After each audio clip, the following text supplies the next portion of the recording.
Have I talked about Ethan's historical revisionism of the bombing of Dresden? No, I haven't. Let's check that out. Let's look into it. Oh, there's a post about it on his own subreddit. Did Klein ever retract the multitude of falsehoods that he spread about the Dresden bombing of 1945? Such as pretending the death count was 300,000, it was 25,000. Pretending that Dresden was a purely civilian city at the time, it was a major transportation hub for inmates of concentration camps, weapons, troops, and a significant amount of weapon manufacturing. Pretending that the bombing occurred after the unconditional surrendering of the German Reich. I've never heard that one before. That's like, holy shit, that's next level. Many other falsehoods. There's 2 videos. Has he said this twice? Welcome, everybody, to the first episode. He did Dresden revisionism when he had fucking Post Malone and Joji. There's no... On the first ever episode, I don't believe it. That's crazy. No fucking way. That's a lot. Dude, he said this shit on a podcast of like 2 legitimately like world famous singers. That's insane. How he has fallen from interviewing these guys to like writing like unhinged Ozempic addled rants about me on his fucking Twitter. I mean, on his Instagram stories. World War II ended like 2 days after the Nazis. Vonnegut, check him out. He's my favorite. What does he do? He's like a science fiction. How do you even get to doing Dresden revisionism in this situation? Dude, what the fuck? And novelist. He wrote like Slaughterhouse 5. Slaughterhouse 5? Cat's Cradle. What about Slaughterhouse 1 through 4? So those didn't make the cut. Oh, so Slaughterhouse. So he's a World War. They didn't make the cut. They didn't make the cut. So Slaughterhouse 5. The premise of that is an incredible story. He's a World War II veteran. Okay. And this is based on a true story that he lived through, where he was in Dresden. Do you know about Dresden? You guys know about that place? I do not. So after what? Vonnegut was in Dresden? No, he was a prisoner. He was a prisoner. Okay, he was a prisoner. Yeah, he was a prisoner in Dresden. Okay, that makes more sense. Okay, let's listen to Ethan's like uncritical recounting of this. He uses it as a historical source, like fictionalized non-fiction book. You know what I mean? Like a sort of biographical fiction is how I would describe it.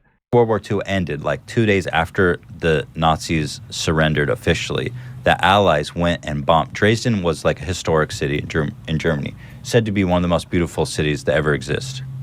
That's like straight out of Nazi propaganda. It was such a great city, very good, big city, and those goddamn Allies destroyed the most beautiful city to ever exist, the bastion of the West. Untouched by the war because it was just a civilian city. There was no military just a civilian city. 2 days after the war ended. If there was no military there, how the fuck was a American soldier a prisoner there? I don't expect Ethan Klein to exhibit basic critical thinking skills, so I guess I'm expecting way too much of him with that.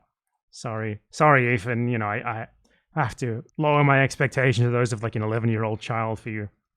Allies, England specifically, and I think America, they firebombed the whole fucking city just out of straight revenge, and they killed 300,000 civilians. Wow, that's this is the least true thing I've ever seen in my life. This is like Nazi revisionism. Something like that. Does Vonnegut actually say this in the book? Is this the truth? Does he say that in the book? That's insane. He just took Nazi propaganda at face value. Yeah, he really did.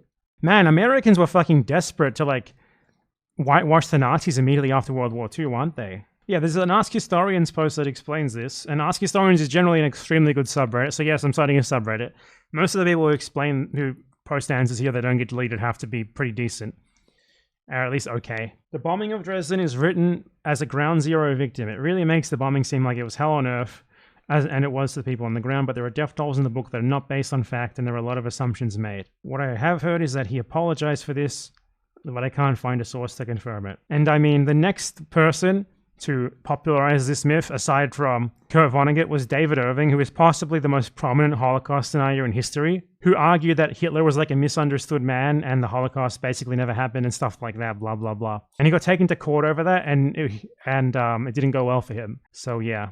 They burned the whole city to the ground. That's a true story. It's a true story. This is the danger of like pop history bullshit, man. Like this guy's like he's like a 32-year-old man here, and he's just fundamentally unequipped to have these things told to him. He will never question them. He would never say, is that true, and type something into Google. He'll never even check the Wikipedia article. People like this cannot be trusted with information. Like when this is who he is, it's no wonder that he sees obviously fake, blatant defamatory screenshots, and he just posts them right away without even thinking about it. I understand now. Happened. Look it up. The bombing of Dresden. And his story is so crazy because they were all hiding in a meat factory. That's why it's called Slaughterhouse. That was the name. So And, that yeah. So you tell it. So the bombs were dropping. He was a prisoner of war with the Germans, and they went underground to a meat factory called Slaughterhouse 5.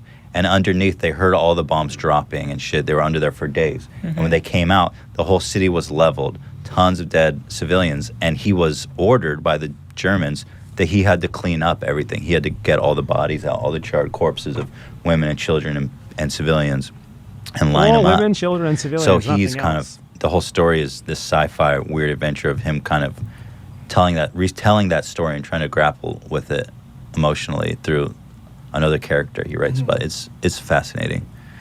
What's his name? Kurt Vonnegut. I like the feigned interest by the podcast guest, man. But yeah, that is Ethan Klein spreading actual like Goebbels genocide inciting propaganda. Very interesting. He's clearly not intellectually equipped to be able to like deal with information, especially all the information that's out there today in the modern age. Man, he must just be in permanent overload. That is just terrible. Jesus. These fuckers believe anything that anyone tells them. Like, he'll believe uncritically a story about like Americans and British bombing the Nazis for no reason, painting the Nazis as victims. And yet, when people like me and Hassan denounce the USA for its crimes, he blows a fucking gasket at us. He believes that the Nazis can be victims of the USA, but Arabs cannot. What does that say about him? What does that say about him?